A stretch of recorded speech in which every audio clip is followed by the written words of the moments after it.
오늘 이야기는 진짜 너무 기괴해요.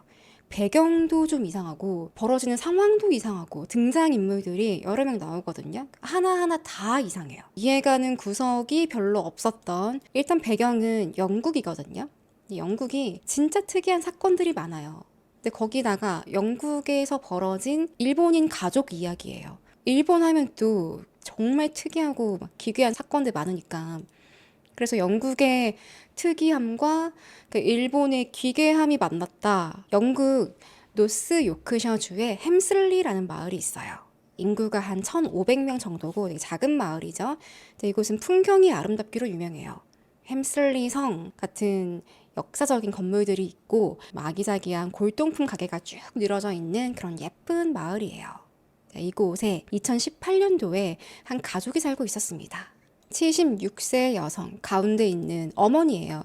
야스다케 미치코이고요. 미치코는 1960년대에 결혼을 했어요. 그리고 2018년도니까 자식들은 다 나이가 있죠. 자식은 셋입니다. 첫째 딸 52세 야스타케 요시카, 둘째 딸 49세 리나, 막내 아들은 47세 타카이로. 넷이 한 집에 살고 있었어요. 그런데 2018년 4월 15일 따뜻한 봄날이었는데요. 첫째 요시카는 제일 언니 집에서 청소를 하는데 피아노를 닦아요. 아주 조심스럽게 먼지털이로 건반을 하나하나 닦고 있어요. 근데 실수로 건반을 이렇게 띵 누르며 난리 나는 거예요. 절대 안 돼. 피아노인데 소리가 나면 안 돼. 조심스럽게 닦습니다. 강박증이 있나? 왜 소리를 내면 안 되지? 문제는 이 집의 둘째 여동생 리나예요. 리나가 집에서 소리가 나는 것, 그 어떤 것도 용납을 하지 않아요. 설거지할 때도 아주 조심스럽게 물도 막 조이조이조이조이조이 한참 공들여서 그릇을 닦아야 되고. 근데 같이 살아요, 이렇게. 집에는 가전제품도 없어요. 뭐 TV, 라디오, 오디오 다 없고 소리 나는 건 없어요. 2018년도인데 이 집에서 유일하게 들을 수 있는 소리는 집 밖에서 들려오는 소리.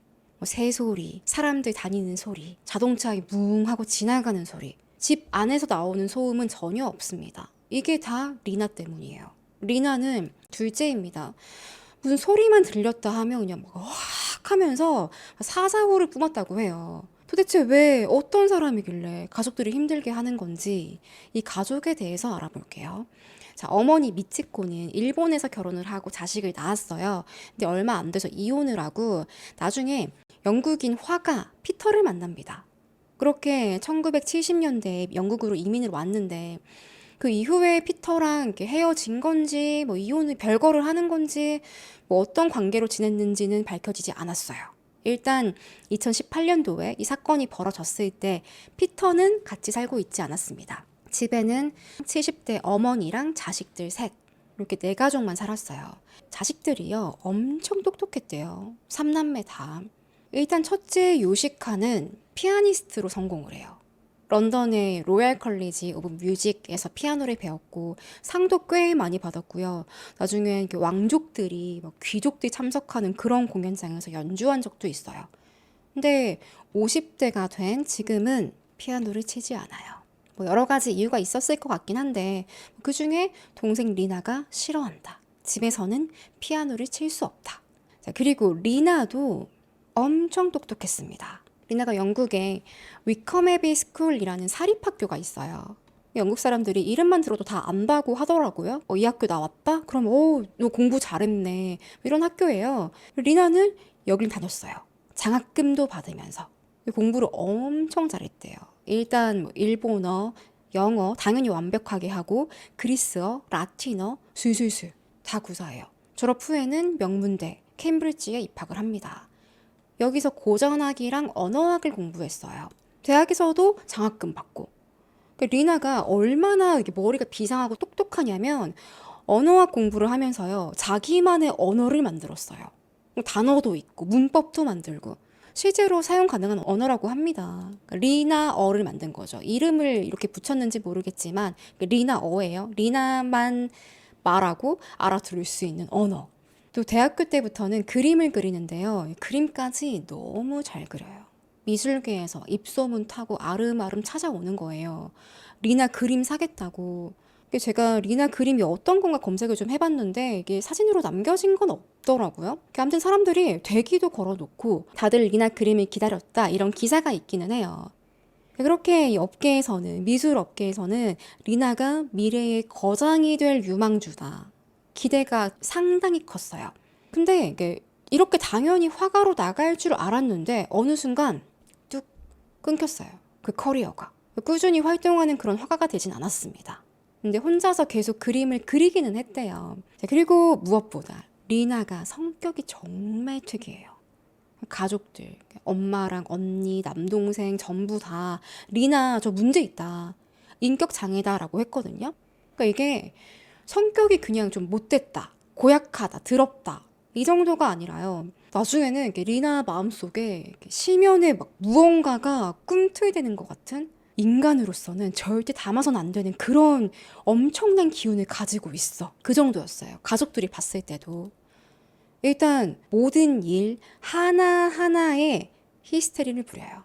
리나는 방에서 조용히 그림을 그리는데 혼자 조금만 수가 틀리면 짜증을 확 내면서 방에 있는 물건 다 집어 던지고 내가 조용히 하라고 했잖아! 그리던 그림 막 찍고 유리창 깨고 바닥에랑 뭐 벽에는 물감이 다 튀고 난장판이 되는 거예요. 그래서 가족들이 무서워서 피했대요. 그냥 쟤는 건드리지 말자. 그러니까 언니가 피아노를 닦을 때도 조용히 닦는 거예요. 그러니까 리나가 학창 시절 때부터 이랬거든요. 근데 학교 선생님이랑 주변의 학생들도 그렇고 어떻게 생각을 했냐면 리나가 천재라서 그런가 보다. 말도 안 되는 천재들 중에서 성격 꽉하고 막 고집 세고 그런 사람들 있죠. 리나도 그런 타입 중에 하나라고 생각을 했어요.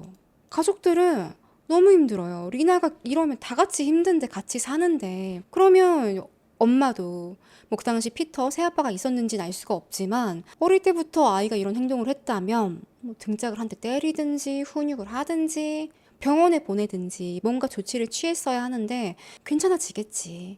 내버려 뒀대요. 또 공부는 잘하니까 금쪽이를 방치한 거나 마찬가지죠. 그렇게 리나는 대학교에 입학을 했을 때 잠시 집을 떠났습니다. 그러다가 졸업하고 다시 돌아왔어요. 이 가족이 조금 다른 점이 자식들이 다 성인이 됐는데도 독립을 안 해요. 다 같이 살아요, 그냥. 40대가 될 때까지. 그 문제는요, 삼남매가 나이를 지그시 먹었는데 계속 싸우는 거예요. 집 안에서. 리나 때문에. 그러니까 리나는 가족들하고 대화도 안 하고요. 그냥 어느 순간 집 방 안에 틀어박혔어요. 그림만 그려요. 요시카는 언니는 동생이 걱정되니까 톡톡 리나 밥 먹어. 이러면 리나가 막 하면서 막 진짜 괴성을 지르더니 내가 노크하지 말라고 했잖아! 이러는 거예요. 그러다가 거실로 나와요, 리나가. 근데 거실에서 막 조금이라도 청소가 안 돼 있으면 이렇게 먼지를 이렇게 쓱 닦더니 뭐야 이건 왜 이렇게 더러운 거야! 또 발작하고. 근데 정작 본인은 청소 안 해요. 그럼 지가 하면 되잖아. 근데 안 해. 이렇게 지랄발광하고 들어가 버리는 거예요, 방으로. 그러면 언니랑 남동생 타카히로가 이렇게 둘이서 리나 눈치 보면서 대청소를 합니다. 그러면 이 가족들이 정말 동생이 저렇게 미쳐 날뛰어도 다 챙겨주고 청소도 해주고 사이가 되게 좋나 보다. 근데 그건 또 아니거든요. 엄청나게 다정한 그런 가족은 아니에요. 일단 언니 요시카는 짜증나죠. 내가 리나 때문에 집에서 피아노도 못 치고 TV도 못 보고 리나한테 불만이 많았단 말이에요. 근데 결정적으로 이 두 자매가 완전히 틀어진 계기가 있어요. 2013년도에 이때는 리나가 집에서 지내면서 조금씩 외출도 하고 거실에도 나오고 이런 시절입니다. 근데 리나랑 요시카랑 같이 마트에 갔는데 뭐 어떤 포인트에서도 화가 났는지 모르겠어. 항상 리나는 화가 나 있으니까. 이날 마트 직원이랑 엄청 싸웠대요. 요시카는 옆에서 리나야 제발 좀 그만해. 너가 좀 참아. 진정해. 이렇게 엄청 애를 먹고 집으로 돌아왔는데 요시카가 이런 말을 해요. 리나, 내 생각에 너 손금이 일자라서 욱하는 것 같아. 이 한마디에 리나가 노발대발 하면서 요시카에게 막 욕을 하고요. 막 주먹질에 발길질도 하고 이제 발광을 하는 거예요. 요시카가 코에서 피가 났대요. 둘 다 40대인데 언니가 동생한테 맞아서 피가 나는 40대. 결국에는 남동생이 타카히로가 말려서 끝이 났어요. 근데 사실 이 리나 손금이요. 일자 손금, 막쥔 손금이라고도 하더라고요. 이게 손금이 보통 이게 보면 사선으로 이렇게 휘어져 있는데 리나는 일자래요. 찍. 이건 해석하기 나름이라고 합니다. 근데 좀 개성이 강하다. 자기 주장이 강하다. 뭐 이렇게 알려진 손금이래요. 또 우리나라에서는 감정 기복이 심하다, 냉정하다. 이렇게도 해석을 하더라고요. 물론 손금이 100% 맞다. 과학적인 건 아니지만, 근데 그래도 리나 성격을 제대로 맞춘 거 아닌가, 언니가? 근데 여기에 리나가 긁혀가지고, 내 일자 손금은 말이야, 아주 희귀한 거야. 이거 인품이 뛰어난 사람만 있는 거라고 했어. 이렇게 얘기합니다. 완전 막 화내면서 막 때리고, 이렇게 무슨 뭐 굶주린 사자처럼 막 집 안에서 이런 난리를 피우니까 이때 엄마 미치코가요. 저거지 안 되겠다. 이제 못 참겠다. 병원에 데려갔어요. 정신과 의사는 리나 조현병입니다. 그것도 아주 심각하고 빨리 입원해서 치료받아야 합니다. 근데 리나가 아니 손금 하나에 이 난리를 쳤는데도 내가요? 내가 조현병이라고요? 이건 다 요시카 언니 때문이에요. 전 아무 문제 없어요. 병원 문 박차고 나가버렸어요. 근데 요즘 조현병이 흔하기도 하고 또 많은 사람들이 앓고 있는 질환이기도 하고 다들 많이 아시겠지만 이 병을 인정하는 게 치료의 가장 첫 번째 단계라고 해요. 그러니까 내가 조현병인데 나 아니야. 거부하면 뭐 아무것도 못하는 거죠. 약도 못 먹고 치료도 못 받고 더 악화된다고 합니다. 아무튼 리나는 치료를 안 받았어요. 결국에는 이 일로 리나가 은둔 생활을 해요. 히키코모리가 돼서 아예 밖에 나오지 않아요. 조용히 삽니다. 요시카는 좀 미안하기도 한 거예요. 나 때문에 동생이 저렇게 방에 틀어박혀서 안 나오는 건가? 내가 왜 그 손금 얘기해가지고. 그리고 피해보는 건 가족들이니까 다른 가족들에게 좀 미안하기도 하고. 그렇게 5년이 지났어요. 은둔 생활을 한 지. 이제 리나 나이가 49살인데 여전히 히키코모리. 언니 요시카는 52살입니다. 2018년도 4월에 리나가 갑자기 가족들에게 나 이제부터 프로젝트 시작할 거야. 내 일생 일대 길이 남을 역작을 위해서 작업할 거니까 아무도 방해하지 마. 완벽한 어둠과 침묵이 필요해. 이렇게 통보했어요, 가족들에게. 이럴 거면 어디 산에 가든지 일본 돌아가서 어디 조용한 데 가든지 스튜디오를 빌리든가. 근데 왜 가족들에게 피해를 주는 걸까요? 근데 가족들이 또 도와주기로 해요. 그래. 왜냐면 5년 동안 동생이 방에 갇혀 있어요? 그래도 뭐라도 하겠다는데. 그래. 그림이라도 그리는 게 낫지. 어쩌면 돈을 꽤 잘 벌지도 모르고 우리 가족에게는 해가 되는 일은 아니다 라고 생각을 했습니다. 그래서 가족들 모두가 달라들어서요. 리나를 도와주기로 한 거예요. 요시카도 마찬가지. 리나가 작품만 완성이 되면 내 사과를 받아줄 거야. 이때부터 가족들이 리나가 만든 규칙을 따르는 거예요. 집에서 어떠한 소리도 내지 말고 조용히 하고 리나가 방에 있을 때 절대 들어오지 마라. 잠시 들어오더라도 내 눈을 마주치면 안 돼.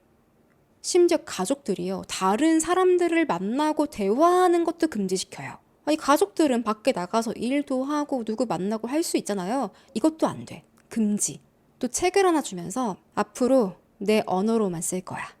내가 만든 언어 이거 보고 다 배워. 그 리나가 개발한 리나어 대화할 때 그것만 써야 한다는 겁니다. 영어도 안 되고 일본어도 안 되고. 그리고요 역할 분담도 있어요. 엄마 미치코는 청소랑 요리 담당. 그리고 집을 지켜야 돼요.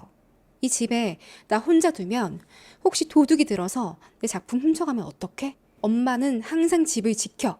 언니 요시카는 엄마를 도와서 요리도 하고 청소도 하는데 리나 방에 식사 넣어주는 것까지 담당을 해요. 방에서 나오면 안 되니까. 그리고 나랑 대화할 수 있는 유일한 창구는 타카히로야. 남동생. 너는 내가 작품에 필요한 재료를 사와야 돼. 중요한 거니까. 혼자 가지 말고 요시카랑 같이 가도록 해. 타카히로는요, 직업이 작가예요. 근데 그나마 또 가족들 중에서는 리나랑 좀 친했고요. 대화도 제일 많이 했다고 합니다. 또 무엇보다 뭔지 모를 리나의 언어, 리나어, 그걸 또 잘 구사하는 거예요. 다른 가족들은 엄마랑 언니는 대충 알아듣긴 한대요. 저게 무슨 말이지? 단어로 알아듣긴 하는데 타카히로는 말을 할 수도 있었거든요. 그러니까 유일하게 너는 나랑 대화를 해야 돼. 지정해 준 거예요. 어쨌든 가족들은 그래도 리나가 걸작을 만들겠다고 하는데 이 인류 역사상 가장 위대한 작품이 나올지도 몰라. 장담했으니까 우리가 믿고 도와주자. 그러니까 이걸 다 맞춰줍니다. 그것도 좀 신기하긴 하죠. 요시카는 동생 먹으라고 밥도 쟁반에 곱게 담아가지고 들고 가요. 부를 때도 리나 밥 먹어! 크게 부르면 안 되니까 조용히 앞에 가서 턱, 턱 놓고 하고 가만히 기다려야 돼요. 그럼 리나가 들어와 이러면 문을 살짝 열어주는데 만약에 답이 없어요? 톡, 톡 했는데 답이 없어요. 그러면 안 먹나 보다 하고 쟁반을 들고 가면 안 돼요. 그럼 또 난리 나고 기다려야 돼. 하나, 둘, 셋, 넷, 30초까지. 기다리고 답이 없으면 그때 오케이 오늘은 진짜 밥을 안 먹나 보다 하고 밥상 치우는 거예요. 이게 사는 거예요. 그리고 아주 이제 가끔 리나가 이렇게 들어와 하면 문을 정말 조심스럽게 저 여기 들어갑니다. 최대한 소리 안 나게 들어가면요. 리나가 방 안을 어두컴컴하게 만들어 놓고 빛이 한 줄기도 안 들어오게 해놓고요. 은둔 생활하는 거예요. 절대 리나 눈도 마주치면 안 돼. 내 동생 잘하고 있나? 쳐다보면 안 돼요. 폭발하니까.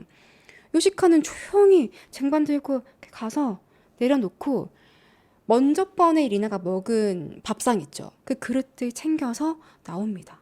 자, 그러다 며칠에 한 번씩은요. 타카히로랑 요시카랑 리나 작품 활동하는데 쓰는 재료 사러 가요. 근데 이 두 사람이 나갈 때도 왜냐면 외부인하고 마주치면 안 되니까 뭐 온몸 무장을 해요.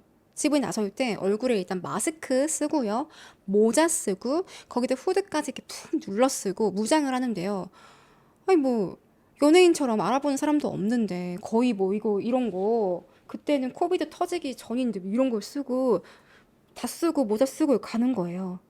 동생이랑 남동생이랑 둘이서 이것도 리나가 시킨 거예요. 이렇게 무장을 해라 이런 것도 내 걸작을 완성할 때까진 절대 아무에게도 말 걸지 마. 뭐 얼마나 대단한 걸 만들길래 이러는 건지. 아무튼 가족들은 이 모두가 세 명이 다 잘 따랐어요. 시키는 대로. 이제는 가족들도 좀 이상해 보이지 않아요. 나중에 밝혀지지만 이 이웃들도요. 뭐 우리 동네에 일본인 이민자요? 뭐 그런 집이 있나? 잘 몰랐대요. 완전 단절하고 살았대요. 자, 어쨌든 요시카랑 타카히로랑 여기저기 들러서 재료를 삽니다. 리나가 주문한 거.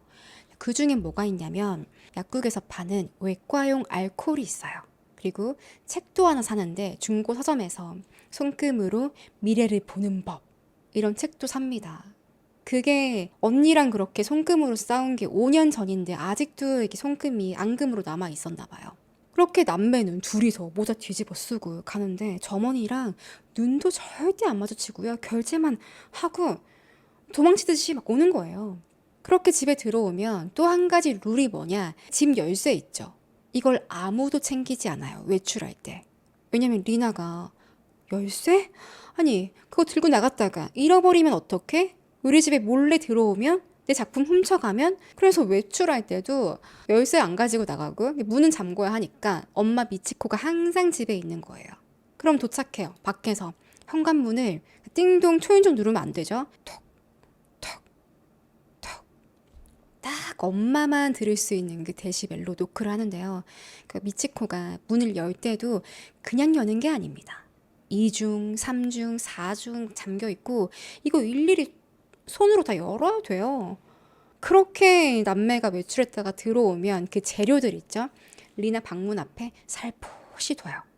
리나가 가족들이 없을 때, 그러니까 안 보일 때 살짝 문 열어가지고 획! 봉투만 가져가는 거지. 그래서 가족들이 리나랑 뭐 눈을 마주치고 대화를 하고 이랬던 적이 거의 없습니다. 가끔씩 타카히로랑 얘기하고. 그러다 며칠 뒤인 2018년 4월 18일이었어요. 요시카랑 타카히로는 거실에 앉아가지고 둘이 책을 읽고 있었는데요. 뭔가 중얼중얼 뭔가 이상한 말소리가 들리는 거예요.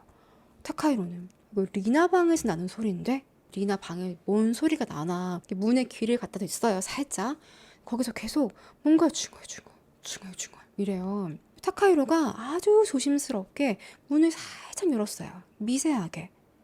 그러니까 리나가 이렇게 옷을 다 차려입고, 이렇게 옷을 완전히 차려입고, 몸을 다 가리고 있었고요. 긴 치마에, 긴 소매에, 목에 스카프도 두르고, 그러니까 어떤 느낌이냐면, 내 살을 아예 안 보여주겠다. 의도한 것처럼 입었어요. 그리고 중얼중얼 하면서 가만히 서가지고 벽을 보면서 이렇게 왔다 갔다 이러는 거예요. 타카히로는 왜 저러나 혼자서 너무 기괴하니까 저것도 뭐 작품 활동인가? 근데 부르면 안 되죠. 리나 왜 그래? 이렇게 부르면 안 되고 다시 또 문을 닫습니다. 그리고는 이렇게 리나의 언어로 물어봤어요. 리나 너 뭐 하는 거야? 그러니까 리나가 잠시 조용해졌다가 내 영혼이랑 육체랑 대화하고 있어. 방해하지 마. 이런 대화를 하는 거예요. 한편 이걸 거실에서 요시카가 듣고 있었거든요. 뭔가 말을 하는데 단어만 이제 몇 개 알아들었어요. 영혼? 육체? 이러니까 뭔 소리 하는지 좀 자세히 들으려고 타카히로 쪽으로 이제 살금살금 갔는데 둘이서 계속 리나랑 타카히로랑 문을 사이에 두고 수근수근 하고 있더래요. 근데 요시카가 오는 걸 본 순간 타카히로가 깜짝 놀라더니 대화를 더 이상 안 합니다. 멈춰요. 뭔가 숨기는 것 같았어요. 요시카는 나 빼고 둘이서 뭐라고 대화를 하는 거야? 영혼? 근데 이거 대놓고 물어보지는 못하고 그냥 속으로만 좀 서운했대요. 옛날에 리나가 저렇게 은둔 생활하기 전에는 자매 둘이 엄청 친했대요. 집안 분위기도 좋고. 그 시절이 그립기도 하고 동생 둘이 뭔 얘기를 하는 건가 서운한 거죠. 그렇게 리나가 작업에 들어간 지 몇 주가 지났어요. 타카히로가 요시카한테 이렇게 말합니다. 앞으로 리나 밥은 내가 만들기로 했어. 방에 넣어주는 것도 내가 할게. 담당이 바뀌었어요. 리나가 시켰겠죠. 요시카는 리나가 다 먹은 그릇을 가지고 나와서 설거지하는 걸로만. 먹는 걸 챙기는 건 타카히로 담당이에요. 그런데 이상하게 타카히로가 음식을 넣어주고 나서는요. 리나가 밥을 많이 남기는 거예요. 리나는 안 그래도 말랐는데 키가 150이래요. 체중은 한 40kg 밖에 안 되고. 얘가 왜 밥을 안 먹지? 맛이 없나? 걱정이 되죠, 언니는. 근데 그 남기는 양이 점점 늘어나요. 거의 안 먹는 날도 있고. 근데 며칠 뒤에 요시카는 리나의 밥그릇을 가지러 갔어요. 조용히 문을 열고 쟁반 들고 나오는데 아니 뭐야, 이번엔 한술도 안 든 거예요. 아예 손도 안 댔어요. 그래서 원래는 절대 말을 아예 안 걸고 쳐다보지도 않는데 잘 따르고 있었어요. 리나가 정해준 그 규칙을. 근데 더 이상 못 참겠다. 이날은 리나 이거 먹은 거 맞아? 이렇게 물어봤는데 리나가 답이 없어요. 요시카는 한숨만 쉬고 조용히 밥그릇 챙겨서 나옵니다. 그날 저녁에 동생 타카히로가 요시카한테 누나, 리나가 이제 너 방에 들어오지 말래. 밥그릇 그거 수거하지 말고 리나가 방문 앞에 내놓으면 그거 가져가래. 요시카는 또 내가 말을 걸어가지고 잘못했구나. 이런 생각을 했죠. 나 때문에 그 걸작 망치는 거 아니야? 그렇게 4월부터 작품 활동에 들어갔는데 5월, 6월, 7월, 8월 초 한 넉 달이 지났습니다. 이번에도 리나는요, 타카히로에게 재료 리스트 주면서 이거 사와 이렇게 주문을 했는데요. 그러니까 이때도 늘 항상 외과용 알코올이 있었어요. 타카히로랑 요시카는 뭐 이거 어디에 쓰는지 어떻게 뭐 바르는지 뭐 그런 거 묻지도 않았고요. 그냥 뭐 필요한가 보다. 작품 하다가 알코올 쓸 수 있죠. 그림 그리다가 계속 사줬어요. 물건 사오면 타카히로가 그 리나 방에 살짝 두고 그러면 리나는 또 가져가고 이게 계속 반복이었습니다. 그러다가 2018년도 8월 18일 이날도 타카히로랑 리나 이렇게 둘이서 이렇게 문을 사이에 두고 대화를 하는데요. 둘이 목소리가 점점 커지는 거예요. 약간 싸우는 것 같아. 리나어로. 요시카는 또 무슨 일인가? 저 왜 저러나? 살짝 엿들었는데요. 타카히로가 하지 마. 리나. 제발 그러지 마. 뭔가 강하게 제지하는데 자세히는 못 듣고 그냥 키워드 몇 개만 들었어요. 그러니까 타카히로 입에서 나오는 말이 뭐였냐면 요시카가 들었을 때 영혼, 부족해, 또는 뭐 자가 이런 식으로 같은 단어가 반복적으로 나왔다고 합니다. 이걸 조합해 보면 영혼만으로는 부족해 아니면 영혼만으로는 작아 이런 느낌의 문장이었어요. 이때도 요시카는 둘이 무슨 대화를 저렇게 하나 갔는데 요시카가 다가오는 거 알고 타카히로가 갑자기 막 깜짝 놀라면서 후다닥 하면서 리나 방 안으로 들어갔어요. 리나는 방문을 쾅 닫아버리고 간만에 집에서 물론 조용히 나눈 대화이긴 하지만 이렇게 다투는 좀 소리가 커지는 그런 대화가 오갔고요. 이윽고 집안은 정적만 남았습니다. 조용해요. 요시카는 무슨 일일까? 아니, 둘이 뭔 얘기 저렇게 하는 거야? 왜 싸우는 거야? 방 안에 들어가진 못하고 나도 물어보고 싶은데 방문 앞에서 안절부절 못하고 서성였어요. 근데 몇 분 정도 지났을 때 타카히로가 딸칵 리나 방에서 나왔어요. 이번엔 타카히로 표정이 조금 편안해 보였대요. 요시카는 야 무슨 일이야? 리나 괜찮아? 괜찮을 거야. 리나 작품이 거의 완성된 것 같아. 우리가 조금만 더 버티면 돼. 요시카, 혹시 리나가 예전에 말한 거 기억해? 작품 완성 단계에서 가족들 모두의 도움이 필요하다고 했던 거. 이제 때가 됐어. 리나가 마지막으로 알코올을 조금 더 사달래. 요시카는 그래 그럼 다행이다. 이제 끝이 보이는구나. 그리고 두 사람이 약국에 알코올 사러 갔어요. 이번에는 평소에 샀던 것보다 조금 더 많이 한 3배 정도 더 많은 양을 샀어요. 그러곤 타카히로가 리나 방으로 들고 갔는데 한 10분쯤 지났을 때 방에서 나오더니 요시카를 불러요. 타카히로가. 누나, 리나가 할 말이 있대. 화해하고 싶나 봐. 이쪽으로 와봐. 요시카는 그 순간 오만 생각이 들었죠. 난 그동안 리나 때문에 너무 힘들었는데 그 짜증이랑 억울함이랑 분노가 다 치밀어 올랐고 또 한편으로는 내 동생 이제 작품도 다 완성했구나 안도감에 눈물이 쭉 흘렀대요. 그렇게 타카히로랑 진짜 오랜만에 거의 몇 달 만에 제대로 리나 방에 들어갔는데 방 안이 어두컴컴해요. 커튼 사이로 아주 그 미세한 빛이 이렇게 한 줄기 싹 흘러 들어오고 이렇게 음산한 분위기. 거기 리나가 침대에 누워 있는데요. 진짜 바싹 말라가지고 옷을 입기는 했어요. 근데 그 안에 팔다리가 이제 옷에 걸쳐져 있긴 하지만 뼈밖에 없을 것 같아. 말도 안 하고 타카히로는 요시카, 리나가 마지막으로 도와달라고 한 게 있어. 그래? 그게 뭔데? 그 리나 몸에 알코올을 바르는 거야. 그래? 이유는 몰라요. 요시카는 이런 것도 그래. 예술의 한 부분인가 보다. 걸작 만드는 과정이겠지. 묻지도 않고 그냥 내가 동생을 도와줄 수 있다는 것만으로도 너무 행복한 거예요. 남매 둘이서 리나 몸에 알코올을 슥슥슥슥 발라요.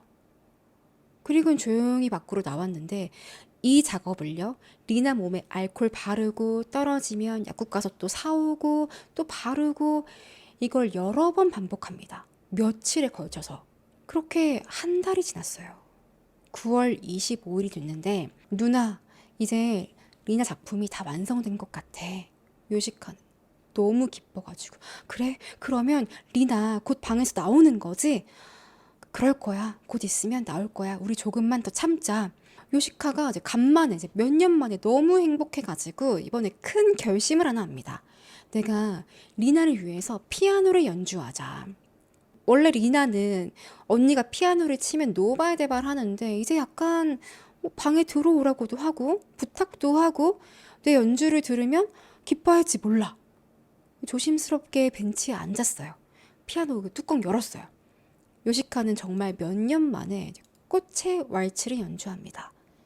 이 곡이요. 차이코프스키가 어릴 때 어머니랑 여동생을 잃고 나서 작곡했다라고 알려져 있거든요. 실제로 그런 의도로 만들어진 건 아닌데 전해지기를 어머니랑 동생을 위한 곡이다라고 알려져 있다고 해요. 요시카는 내 동생 리나를 위해서 꽃의 왈츠를 연주해야지. 내 사랑을 전할 거야. 심호흡 한번 하고 혹시나 또 리나가 막 화낼지 모르니까 제 연주를 시작했어요. 정신없이. 몰입해서 피아노를 막 치는데 원래라면 당연히 리나가 물건 집어 던지고 막 방문 발로 차고 난리가 나야 되는데 조용한 거예요. 아무런 반응이 없어요. 이렇게 약 7분간의 연주가 끝납니다. 요시카는 리나, 리나 너무 고마워. 화내지 않고 다 들어준 거 정말 감사해. 이제 우리가 마음이 통했구나. 직접 대화를 한 건 아니지만 그것 못지않게 너무 기뻐서요. 막 눈물이 줄줄줄줄. 그런데 그 순간 쿵쿵쿵 쿵쿵쿵 쿵쿵 막 문을 엄청 세게 두드리면서 사람이 고함친 소리가 들려요. 리나인가? 리나가 또 화가 났나? 이런 생각을 했는데 가만히 들어보니까 이 소리가 리나 방에서 나는 게 아니에요. 현관문이었어요. 요시카가 움직이기도 전에 누구지 하고 보기도 전에 엄마 미치코가 밖에 누가 왔나 이렇게 빼꼼 내다봤거든요. 자물쇠가 4개예요, 이 집에는. 그 중에 한 개 딱 열고서 슬쩍 봤는데 미치코가 막 화를 막 내는 거예요. 뭐 하시는 거예요? 빨리 돌아가세요! 요시카는 뭐야? 누구야? 무슨 일이지? 현관으로 갔는데 밖에 번쩍번쩍 하면서 경찰이랑 구급대랑 앰뷸런스 오고 난리가 났어요. 미치코는 문을 안 열어줘요. 나중엔 경찰이 장비 써가지고 문을 쿵쿵 부숩니다. 가족들은 완전 경악했죠. 지금까지 우리가 리나를 위해서 이 공간을 어떻게 사수했는데 지금 몇 달 동안 아무것도 못하고 어떻게 지켰는데 근데 경찰들이 뭐 밀고 들어오기 직전이니까 다들 막 미치는 거예요. 그렇게 집안의 현관문이 열립니다. 덜컥 하고 열리더니 경찰관들이요 우르르 들어왔어요. 집 안에 있는 방문 다 열어 제끼고 마침내 리나 방에도 왔어요. 타카히로랑 요시카는 안 돼요. 안 돼. 절대 안 됩니다. 이 방은 절대 안 됩니다. 근데 경찰들을 어떻게 말려요. 리나 방 안으로 들어갔는데 구급대원이 그 잔뜩 야위어버린 뼈밖에 없는 리나를 들것에 실어서 데리고 나왔어요. 이게 경찰들이 어떻게 왔냐면 타카히로랑 요시카가 8월에서 한 9월까지 한 달 내내 약국에 가서 알코올을 샀거든요. 항상 같은 약국에 갔어요. 이 약사가 이 남매 너무 이상한 거예요. 왜 하루가 멀다 하고 알코올을 사는 거지? 뭐 하길래? 물어봐도 답을 안 해요. 남매 말하면 안 되니까. 다른 사람이랑 대화하면 안 되니까. 어디에 쓰세요? 조용해. 얼굴은 마스크 쓰고 후드로 가리고 그러고 다니는데 처음에는 그냥 좀 이상하다. 알코올 왜 쓰는 거지? 이 정도였어요. 나중에는 냄새. 점점점 그 냄새가 남매가 약국에 올 때마다 그 냄새가 더 심해지는 거예요. 결국에는 경찰에 신고한 겁니다. 저희 약국에 매일 오는 손님이 둘 있는데요. 그 차림새도 좀 이상하고 맨날 알코올을 사가요. 그리고 그 냄새, 모르겠어요. 그 냄새는 설명할 수가 없어요. 그래서 경찰이요. 그러면 그 사람들 다시 오면 그때 바로 알려주세요. 우리가 가겠습니다. 9월 25일이 됐습니다. 마침 요시카랑 타카히로 왔을 때 네, 왔어요. 냄새가 더 심해요. 너무 고약해요. 경찰들이 출동해서 남매를 미행한 거예요. 그렇게 문을 따고 들어가니까 그 냄새가 너무 심해가지고 막 거의 경찰들도 막 콕콕 하면서 질식할 정도였대요. 또 여름이니까 8월, 9월이에요. 제일 더울 때 아니에요. 이미 현관문 열었을 때부터 고약했는데 리나 방문 딱 열었을 때 침대 위에서요. 리나가 이불을 목까지 덮고 아주 가지런히 이렇게 누워 있었어요. 근데 리나가 여기 눈이 푹 꺼져가지고 이렇게 움푹 패여 있어요. 피부는 완전 하얀색. 이런 하얀색. 생기가 하나도 없고. 몸은 뼈밖에 없어요. 완전 바짝 마른 몸이었고 이미 죽어서 미라화되어 있었습니다. 거기다가 계속 남매가 알코올을 바른 거예요. 경찰은 한 죽은 지 6주쯤 됐을 거다. 부검을 했더니 뭔가 외상이나 어디 맞은 데 찔린 데는 외상은 없었고요. 중독도 없었어요. 근데 시신이 미라화 돼가지고 또 부검이 안 되는 거예요. 그렇게 정확한 사인은 밝혀지지 않았어요. 이 사건이 드러나고 나서 영국 사람들이 깜짝 놀란 거죠. 시신이 무슨 미라화로 발견된 것도 이상하고 무엇보다 그 가족들 아니 뭐 리나의 작품을 위해서 작품이랑 전혀 관련이 없잖아요. 알코올 바르는 건. 근데 그걸 발랐다고? 그것도 가족들 셋이 아무도 이상함을 못 느끼고 도와줬다는 게 납득이 안 갑니다. 그래서 그 작품 뭐야? 만들었어? 도대체 무슨 작품이야? 그나마 타카히로가요. 리나랑 대화를 많이 했기 때문에 그 어느 정도 작품에 대한 내막을 알고 있었거든요. 추정컨대 리나는 내 몸으로 세계 역사 속에 전설로 남을 걸작을 만들겠다. 그게 나의 몸이다. 라고 생각을 하고 죽기로 했다. 이런 추정을 하는 거예요. 이런 생각을 하게 된 것도 꽤 오래전이었다고 합니다. 그러다가 2018년도에요. 2018년도 초에 리나의 생물학적 아버지, 친아빠가 일본에 계시는데 뭐 어느 정도 왕래를 했나 그런 거 모르겠어요. 근데 돌아가셨다고 해요. 근데 이때 리나가 엄청 큰 충격에 빠졌대요. 그때부터 은둔 생활을 하면서 내가 걸작을 만들 거야. 나의 영혼으로. 2018년 4월부터 음식을 전혀 안 먹기 시작했습니다. 5달 동안. 나는 내 영혼만 먹어도 살 수 있어. 내 작품은 내 영혼이 맑고 투명할 때 그때 비로소 완성될 거야. 육신을 만드는 음식 따위 필요 없어. 이걸 타카히로가 알고 있었어요. 그래서 둘이 언쟁을 한 거예요. 리나, 그러면 안 돼. 영혼만으로 어떻게 살아? 괜찮아. 내 몸에 알코올을 바르면 깨끗하게 순수한 영혼이 될 거야. 내가 기력이 없어서 아무 말도 못하고 가만히 누워있게 되면 알코올을 꼭 직접 발라줘. 그땐 너랑 요시카랑 날 도와줘야 돼. 이게 뭐 유언인 거죠, 이건 거의. 그렇게 넉 달이 지난 겁니다. 8월 달에. 왜 이때 타카히로랑 리나랑 엄청 싸우다가 리나 방으로 획 들어간 적 있죠. 근데 이때만 해도 마지막이었어요. 이때가 가장 살아있을 마지막이었는데 타카히로가요. 리나, 제발 뭘 좀 먹어. 설득하는데 안 돼요. 아니야. 난 영혼만을 먹어야 작품이 완성돼. 타카히로는 안 돼. 영혼만으로는 부족해. 음식을 먹어야 돼. 이런 대화를 했다고 합니다. 근데 어느 순간 리나 말이 없어지고 타카히로가 문 열고 들어갔을 때 이미 의식이 없어요. 움직임이 없고. 근데 이걸 죽었다고 생각하지 않고 타카히로는 그래, 때가 됐다. 리나가 못 움직일 때 우리가 도와야 돼.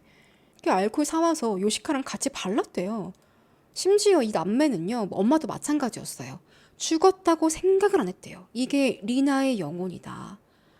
아니 경찰이 리나 시신 그 빼싹 마른 미라를 막 옮기는데 요시카는요. 아니 형사님, 리나 안 죽었어요. 아직 맥박도 뛰고요. 만져보면 따뜻한데요? 왜 그래요? 아니거든요. 완전 차가운 시신이었어요. 근데 가족들은 리나가 살아있다고 생각을 했대요. 심지어 대화도 한다. 타카히로는 저는 리나랑 대화했는데요? 그러니까 이게 다 허상이었던 거예요. 요시카가 피아노 쳤을 때도 당연히 응답이 없긴 했지만 날 미워하지 않는구나. 리나 고마워. 이거 다 혼자만의 상상. 이미 리나는 죽었는데.